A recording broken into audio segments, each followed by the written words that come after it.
Hey, yo, what's up? It's your boy, Sirr of the 2020 Podcast, LLC. Please say the LLC. And before you listen to this episode, I just got to let you know, I need you to stop what you're doing. Go to blkrenaissance.com, and I need you to shop for the culture. That's right. Anytime you use the promo code LLC20 at Black Renaissance Clothing's website, you will get 20% off your order. Off rip, no questions asked. So do me a favor and do it for the culture. Peace. Hey y'all, it's your girl Sade with Black on Black Rhymes. Step to the mic. Mic check. People always ask me where I get my confidence from, and I get it from inside. It's an inside thing, y'all.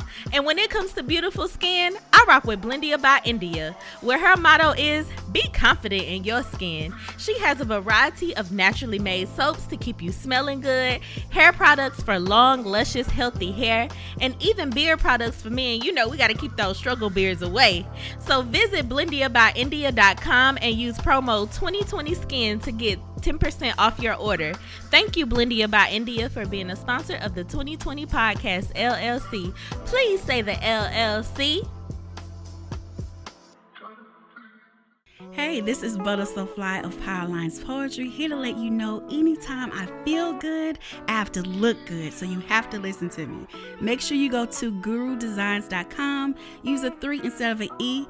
The website is great, so you can get something for yourself, and then she makes custom clothes for men too. And guess what? I got a promo code for you. Use 20/20 and it'll get you 15% off of any order $25 or more. You can't beat that. Go to gurudesigns.com. The self-destruct sequence has been activated. Repeat, the self-destruct sequence has been activated. This sequence may not be aborted. All employees proceed to the emergency car at the bottom platform. Okay, we lit it just like a fuse, so no need to pick and choose. Welcome to 2020, where we do more than interviews. The hottest be coming through, jumping knowledge on all of you. Get a peek at the front of you with the truth that they offer you. Yeah, hands up, we doing it for the culture. To give artists and businesses more exposure. Keeping it real and stay silent just like a boulder. It's about to go all the way down, can't get no lower. Chasing my dreams, know that they get no slower. But if I stay running, I promise they getting closer. Moreover, success my older. And if you're sleeping on me, I'm waking them up like Folgers. I told you, coming from the land with the tide roll. Well, we'll be on a whole different vibe though. We like to ride slow and keep our windows tinted so you really can see us like Stevie Wonder waking up with his eyes closed. Yeah, got the kind of flow that rock the boat. On my 16s of pounds of dough. And if you figure you can hang with me on the mic, then grab some rope. Matter of fact, better grab some hope. While you at it, we keep it live, it's time to tune in. Turn up the sound on what you're using. It goes so hard, I think it's bruising. The show is 2020, no need to zoom in. Yeah.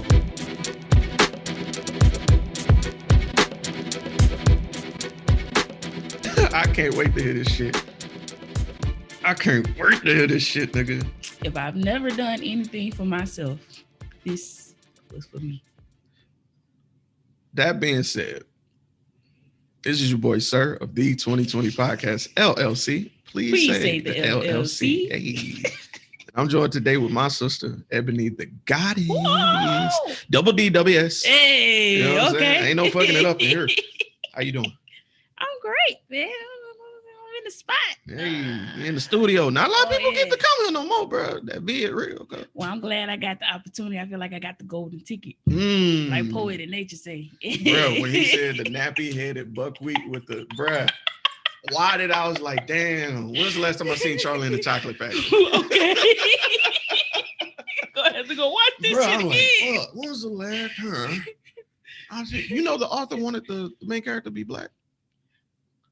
Mm-hmm. Layers. Layers. The original author wanted the main character to be black. Layers. Poetic Nature's fucking dope. Yes. Fucking amazing. Yeah, man. I'm gonna bleep out all the curse words. But yeah, man, y'all missed an amazing show. Or maybe it was that. You might have been there. But it was an amazing show last night. Poetic Nature did his thing. Shout out to Black on Black Rhyme. Step to the mic. Mic check. Hey. But yeah, we in the studio, man. We back. I'm with my sister from a different mister, Ebony. So, Ebony, I know you. Mm-hmm. You know what I'm saying? But there's people out here that are watching and listening who don't. So, if anybody was to ask you, hey, Ebony, Ebony the Goddess, what is it that you do? What would you tell them? What do I do? What you do, child? Well, I am a poet. I am a mother of 2. To be honest, I just shed layers on the mic. That's really all I do. I just let all that shit go, man. You know how you go to the altar and they said leave it at the altar? Right. I leave that shit at the mic. I'm with it. I'm with it. Now, how long have you been doing poetry? I don't think I ever asked you that. Like, how long have you been doing poetry? Like officially? No, like period. Period and officially. Let's do it like that. Unofficially, junior high. Okay. I remember the first poem I ever wrote was "How Can I Love Someone I Hate?" I wish I could find that poem because I would love to rewrite that. That's your first poem, cuz. Junior high, they asked us to write a poem. That was what I wrote. It wasn't really to anybody. It was just about, because at that point I hadn't dated. I was a late bloomer, not that way. But I was sheltered, so you know, I didn't really experience what I wrote about. So I guess you could say it wasn't as emotional as my poetry now. Okay. But I just remember that title because it was really dope. And I really want to rewrite that shit, but I have some ammo. I just don't want to write that shit like that. I want to write it differently. I ain't mad. Cuz. All right. So been doing poetry since middle school. Okay. And officially since October, I believe it's the 3rd or the 4th of 2018. Hey. First time is when they popped my cherry at the wall. Wow. In Gulfport, Mississippi. Yeah. You know what? Let's. You know what? You just said something right then. I ain't even. Where you from? You know what I'm saying? Oh yeah. So for y'all that don't know, I am from the M-I cricket letter I cricket letter I humpback I. I'm from Moss Point. Hey. You know what I'm saying? We all in there. You know what I'm saying? But born and raised. If you want to go back further than that, my grandparents on both sides was from Alabama. My dad's folks is from Rettenberg. My mom's folks is from Peterman.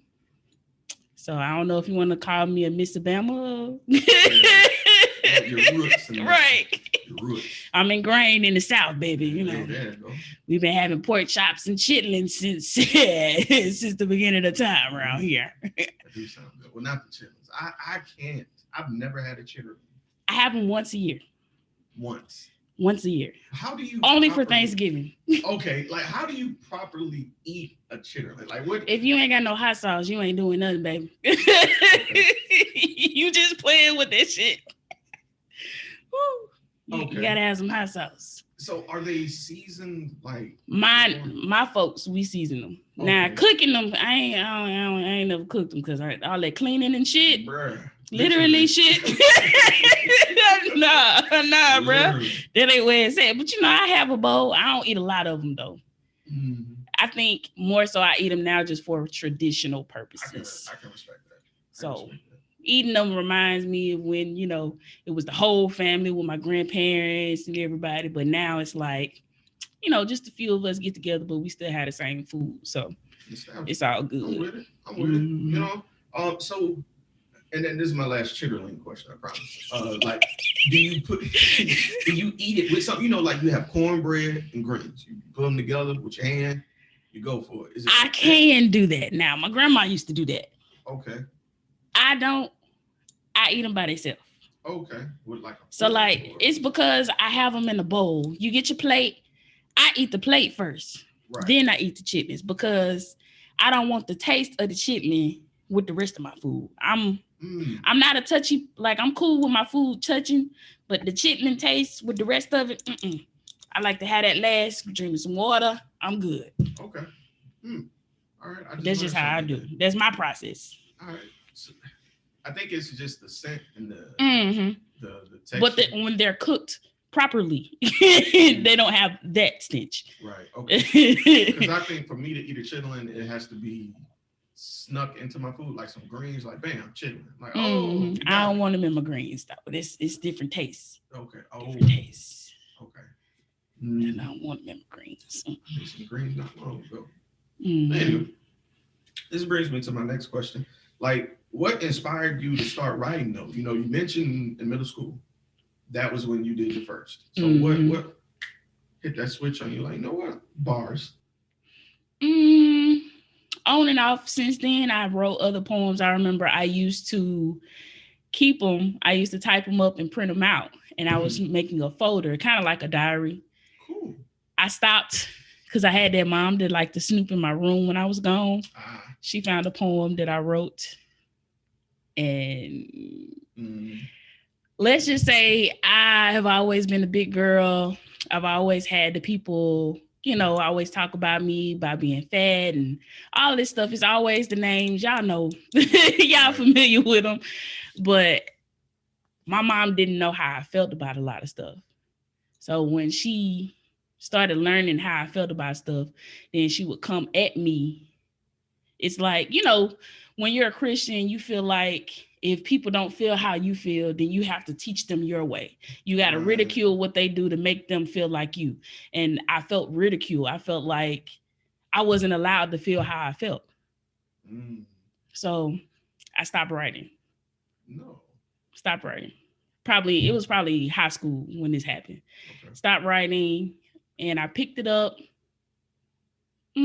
probably around 23-ish, 22, 23. But I only did little things here and there, email it to myself, that kind of thing. And then I stopped again because life took some tolls.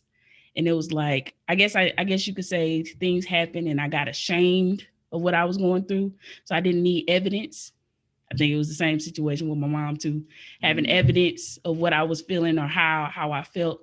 I didn't want anybody to have that evidence to go back. So I just kind of stopped that. And then I started back, I think 2016-ish, 17-ish. Just writing little things here and there. And then I kind of started letting people at Walmart. I worked at Walmart at the time. I would let people read it and they were like, oh my God, you really feel like this? Like, that's really beautiful, but I didn't know you feel like this. And they was like, oh my God, you should write. You should write a book. You should do this. Didn't really do anything with it at the time, but as soon as I got that invite to the wall, I was hooked. It's like I saw other people doing something that I felt like I could do and that I wanted to do. And when I got on the mic, I didn't get that ridicule that my mom gave. Gotcha. So it was like, oh, so I could really speak how I feel and people won't judge me. I was hooked. Got bitten by the bug. I got bit by the bug. Hell yeah. So I just kept going back every month. And I started finding out about more shows. And it was just, I met this person, met that person, met this person, met that person. It was like, oh my God. That's dope. That's how it is. I love to hear stories of people finding like their haven, you know, with a hobby or a passion. Because like a lot doesn't. This world is so harsh and cold and so rough, but to get that place where it's just everybody on the same accord somewhere, you know, like genuinely and appreciating something and honesty and raw truth is you can go up and spit poetry in front of complete strangers and bare your soul, and you can feel right at home with strangers. More than so sometimes family or friends, you know, because it's someone in there that's going to connect, and it's some power in dispelling that, you know, like I always talk about this, that there's power in the tongue. Yep. And then when you bring that out and you get that catharsis, and you release and other people feel those vibrations, sometimes you can save a life. Yes, definitely. So that's dope, Eb. So that's going to transition me to one of my other questions. You know, you're not just a poet, though. You know what I'm saying? Your mom. I am. You're multiple hat wearer. Yes. So let me ask you this. Okay. How do you manage to balance, you know, being a mom and a professional poet? It's not easy.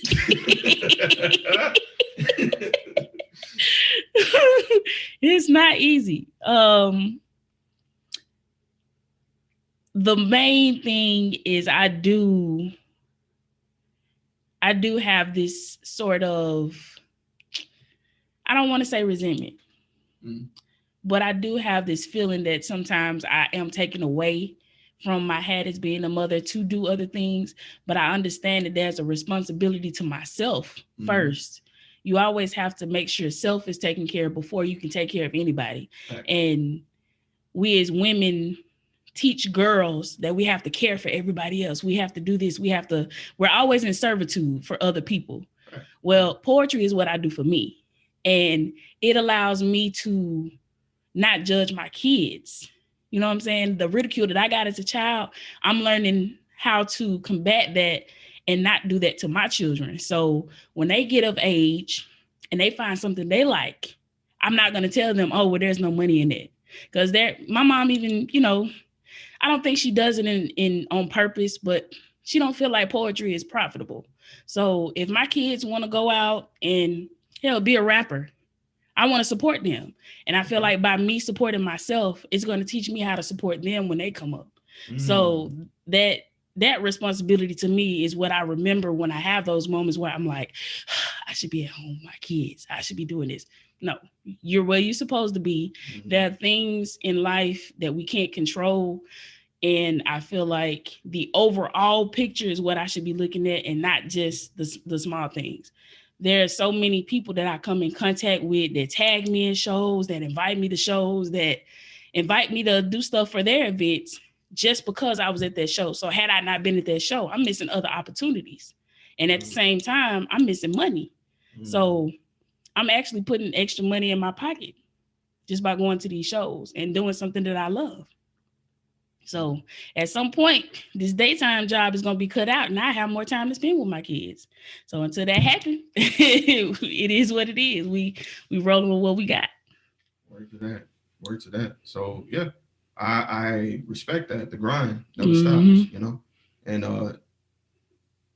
it just is what it is. You have to pursue that dream for them, you know, and not just in the sense of making money for them. It's inspiring them that, I remember my mom followed her dream, you know. Lead by example. Exactly, because you are the benchmark of everything they interpret in this world. So that's fact. Kudos to you. No matter what came before, I'm the sole person that controls what happens after. So that's some weight. Man. Wow. Yep. Okay. That's how I look at it. It's a tidal wave. So this is going to bring me to my next point. I've been doing it, you know, officially since 2018. And it's 2021. We made it. 3 years old. Right. So you obviously have some memories in the pocket. So if you had to pick one that had to be like that memory that solidified, this is why I do poetry. This is why I love it. What moment would you pick?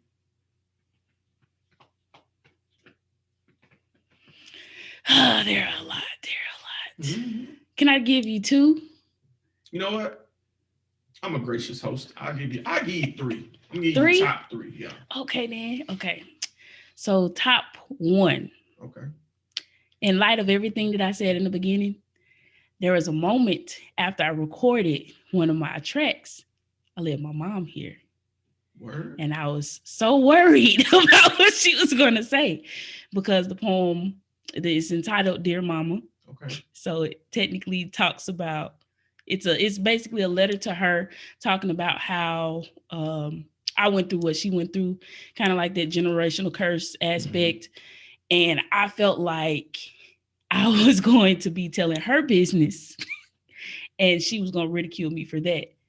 But instead, you know what she told me? What's that? Oh my God, that is so powerful. Wow. And I went in my room and cried. I would too. I was so overwhelmed. And that really was just last year. Like November, December-ish. Okay. And I was like, whoa, she thinks it's powerful. When I used to write shit like this, you know, before, you used to fuss at me about it and, you know, down me about feeling this way. But now it's okay. Okay. But yeah, that's my top 1. I will never forget that. I don't even think she know that I went in my room and cried, but I did. I ain't want to say that shit. Sorry. Nope, it's cool. I'm trying to prepare for the next one. No, you good. The second one.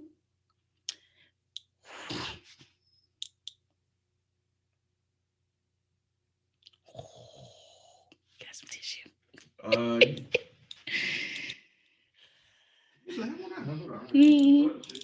Woo. That was a bitch move.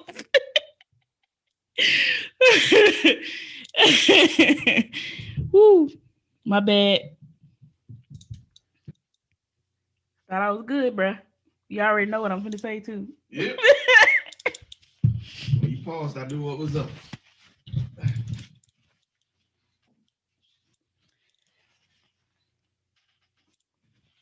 Okay. Number 2 was when my idol,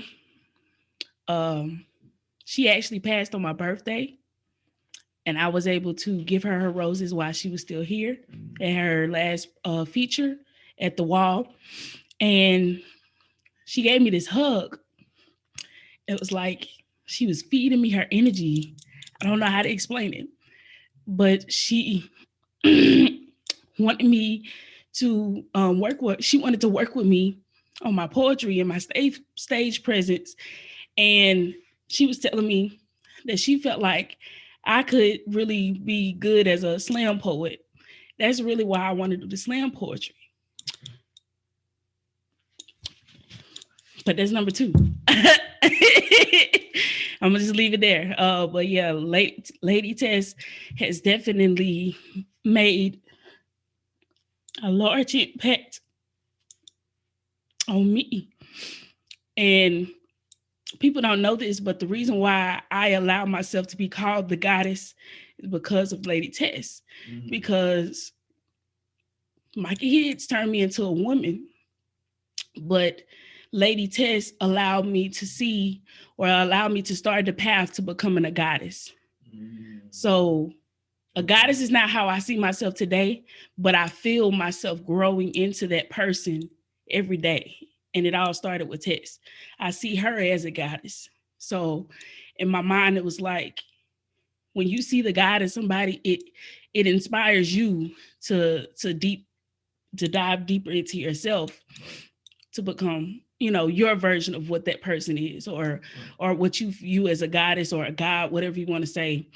But people hear that story and they're like, you don't even know her that well. Her spirit, I recognize her spirit. I don't know how to explain it, but it was something about her spirit. But yeah, I'm gonna leave it right there. I was gonna give y'all a third one, but I'm trying not to wipe off all my makeup. All right. No, this is cool. People obsessed, man.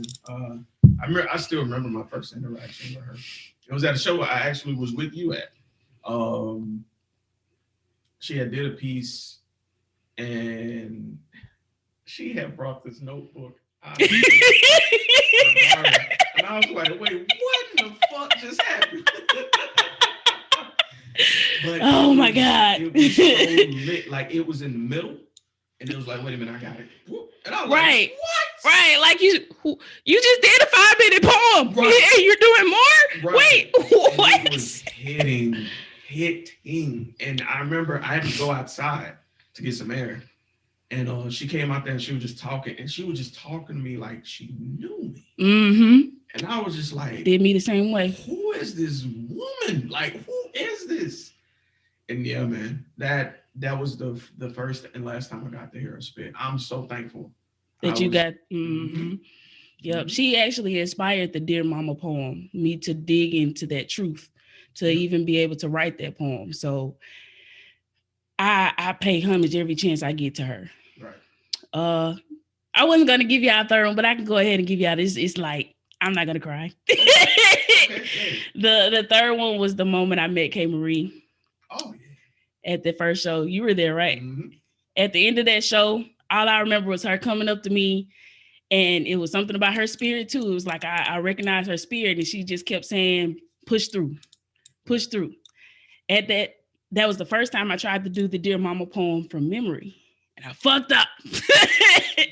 And I remember in my mind, I was just like, bitch, damn, fuck, shit.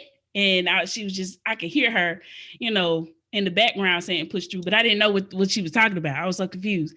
But when she said it at the end of the show and she hugged me, she gave me that same hug Tess gave me. And I was like, oh, shit. Oh, shit.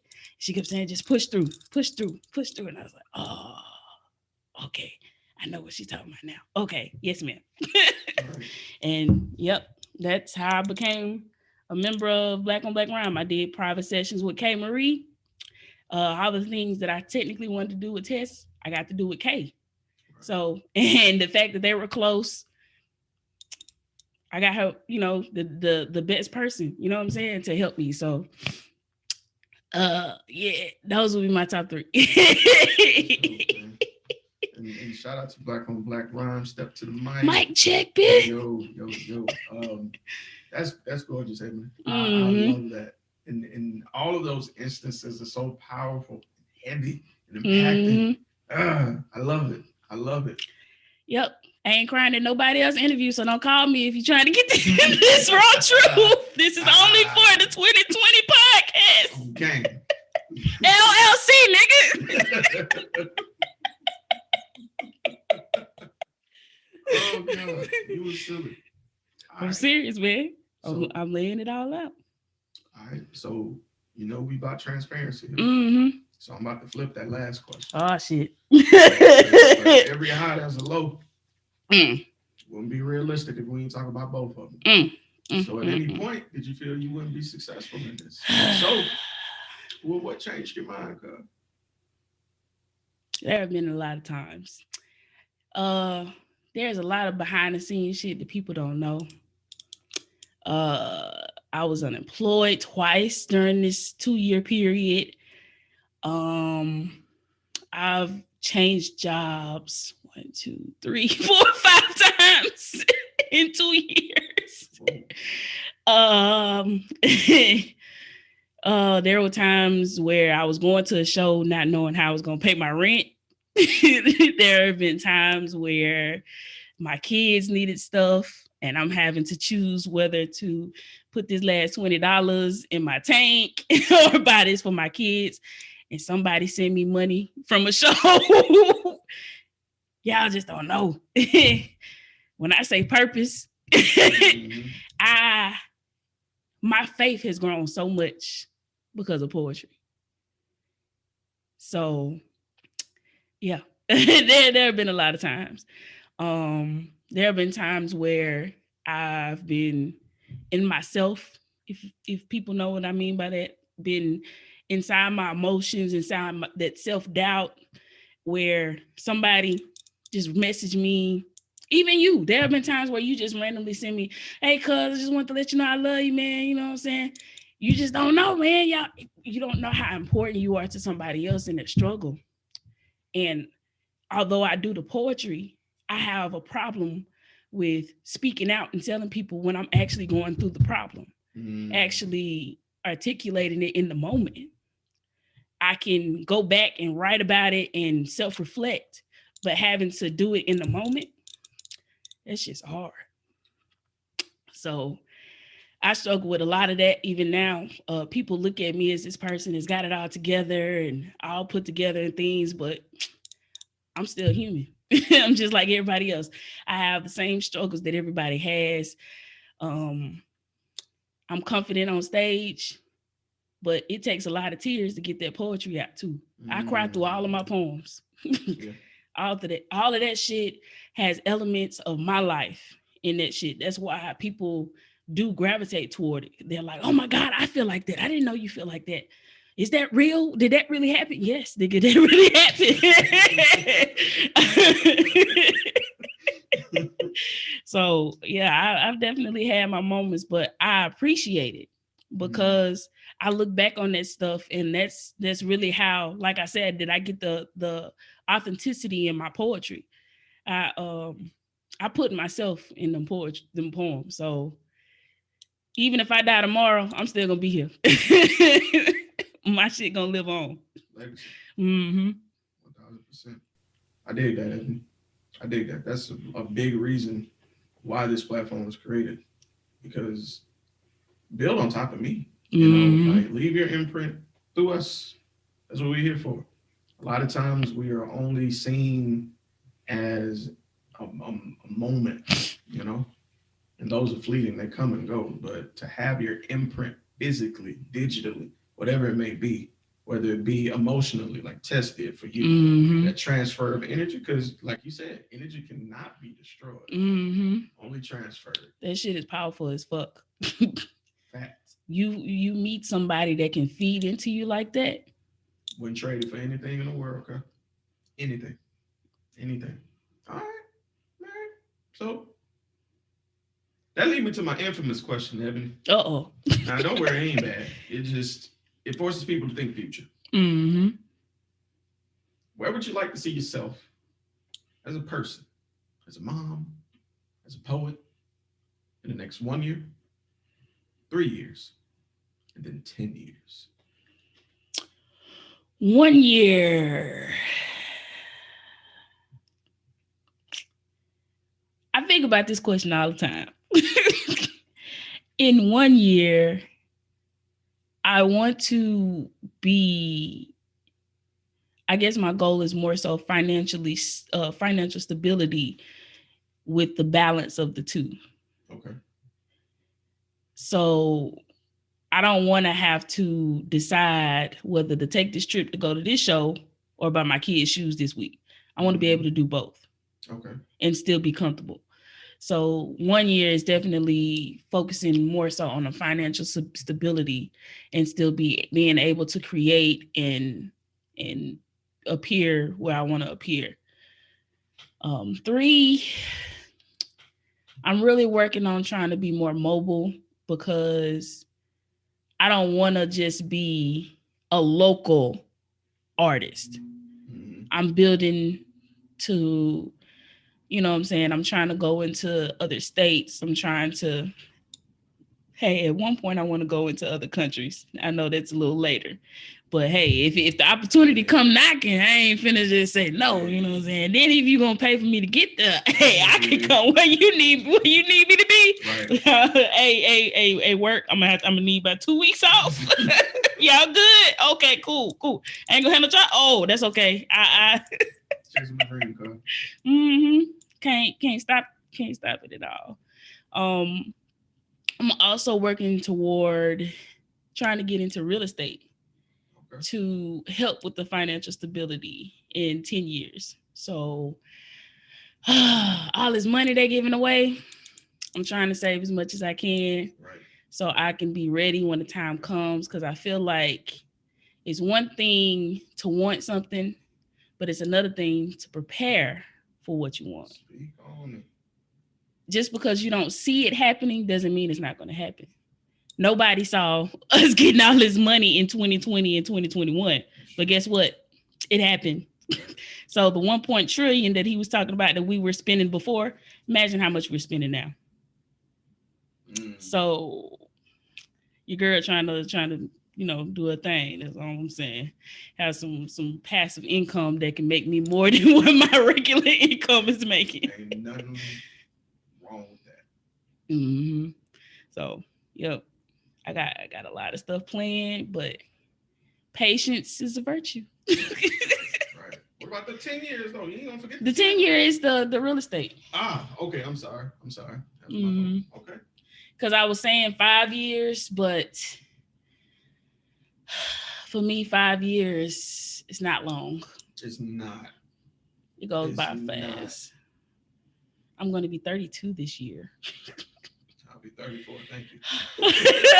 So 10 years. Oh, that is really not long. It's not. Like the shit. Nigga, these 2 years, I still feel like I just started poetry yesterday. It flew by. Yeah. Look at what all you've experienced, though. True. You know, look at all that you've done, your accolades. There's so many people that I encounter that say, oh, I do poetry, but it's not a lot of people who name you here. I hear your name. I see your name. you were well known across 2 states. Heavy. I want more. Ain't nothing wrong with that. Hey, I'm hungry, nigga. Y'all got some food? I'm coming to get that shit. Hell yeah, I'm coming to get that shit. Pulling up. Oh, God. My plate and my fork. Oh yeah. Mm-hmm. So I mean, that's gonna bring me to my last question. Okay.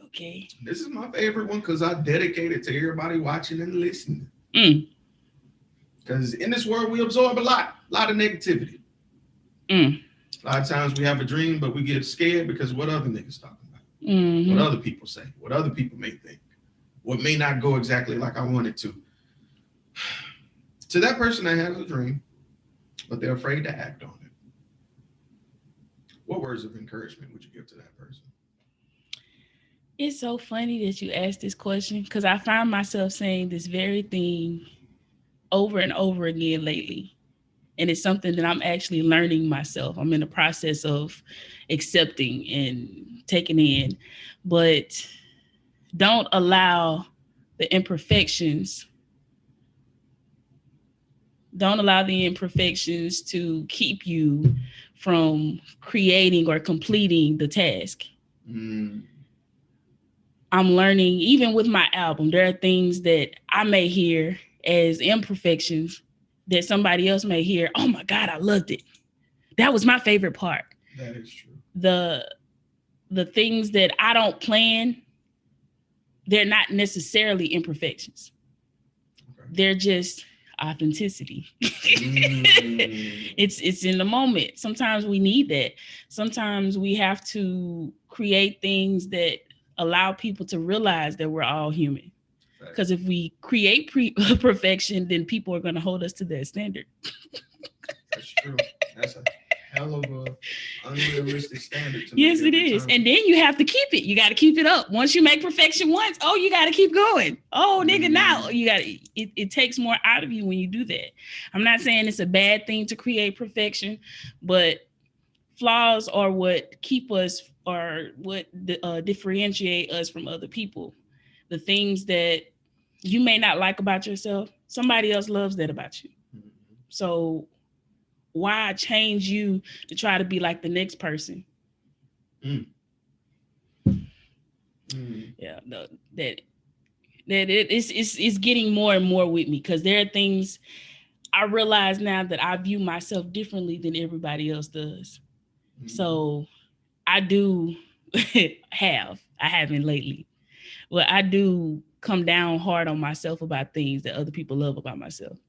You hear me talk about this all the time. I don't want to talk about this on camera, but I'm going to do it. Because this is the 2020 podcast, LLC. You know how I am about my brows. I talk about my brows all the time. I don't like to be on camera without my brows being done. I don't like to go to a show without my brows being done. I don't like to put on makeup without my brows being done. And K Marie loves to talk about my brow, because she's noticed that I have one brow that when it grows in, it's like a space. It's like, I can't explain it. It doesn't grow right. Okay. And I hate it. I hate it with a passion. And anytime a show is coming up, she's like, "You look beautiful today." And she give me that gaze. You know how she do that gaze. She give me that gaze, and I'm like, "Oh, she saw it. Fuck." And she's like, "You're not gonna go get your brows done today, are you?" "Yes, nigga, I am." She's like, "Well, tell her miss that part. Just graze right over." But that's how it is, man. Even with my birthmark, is it this arm? Yeah. I'm so self-conscious about this birthmark. I hate, that's why I wear jackets all the time, because I like to cover up my birthmark. I don't like people seeing it, because I used to think it was ugly. Thought it was a shit stain when I was growing up. But it's what makes me me. If something happened to me, this is how they're going to identify me. If they can't identify me any other way, this would be a way for them to identify me. So why tear me down, tear myself down about things that make me unique? It's fact. Love yourself. Self-love, man. Okay. If anybody want to get in contact with you, whether it be about opportunities, because we love those, or they just want to pick your brain, or they might need a word of encouragement, what's the best way to reach you? You can reach me on Facebook. My personal page is Ebony Bradley. Mm-hmm. I have a group, Ebony The Goddess. I also have a business page, Ebony The Goddess. You can also reach me through the 2020 Podcast LLC. Please say the LLC. Also through Black on Black Rhyme, Step to the Mic. Mic check. Poetry Troupe. We are on Facebook, Instagram. We're also on YouTube. Hey, if you see anything that say Black on Black Rhyme, Step to the Mic, 2020 Podcast, just ask for Eb. Right. I'm here. Right. You'll find me. But yeah, I'm on Instagram, Twitter, all of that stuff. Hit me up. That is. Ebony, thank you for taking time out your day to do this. This was fun. Yes. You know, we sit and shoot the shit all the time, but anytime we really get to sit down and talk, there's always a message in it, whether it's recorded or not. You know, so I appreciate you more than you know. You reaffirm things that I think, and that's why I thank God for you. And I'm glad we met and just had a random conversation one day. We've been friends since. We just had the randomest conversation and been tight since. So everything happens for a reason. Definitely. So, that being said, we cannot wait for the project. Matter of fact, I didn't even talk about the album. So yeah, on April 10th, I will be having my release party for this album. Hey. On April 11th, I will be actually having it drop. Hey. It's going to be on everything, but if y'all need specifics, you know, just hit me up on any one of my pages and I got you. But yes, it's entitled Ebony Speaks. There is 12 tracks. It's possibly going to be a 13th. I'm still kind of straddling the fence on whether I want to put this on this project or not. Okay. But when I say Ebony Speaks, Ebony's speaking a lot of stuff now. So if you looking to really get to know yourself, believe me, it's going to be some aspect of this album where you will learn something that you didn't know about yourself. That is self-discovery. Ebony, I cannot effing wait.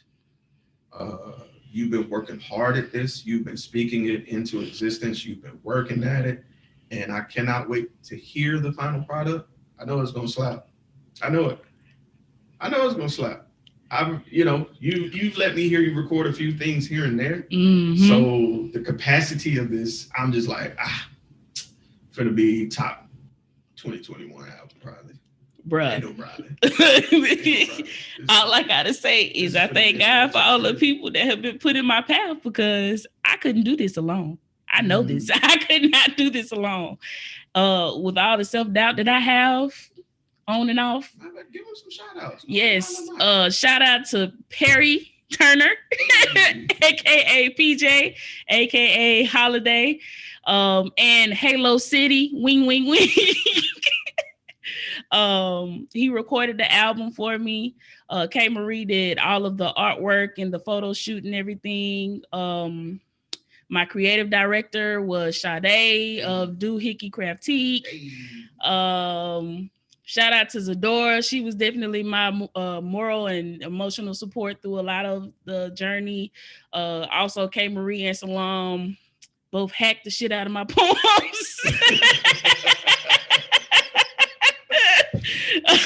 So I appreciate them for both pulling out potential that I probably didn't even know I had or possessed. Who else? Hiram and Queen Black, they definitely had their impacts. I don't know if I mentioned this, but they were the features for the wall the night that I popped my cherry. Yes.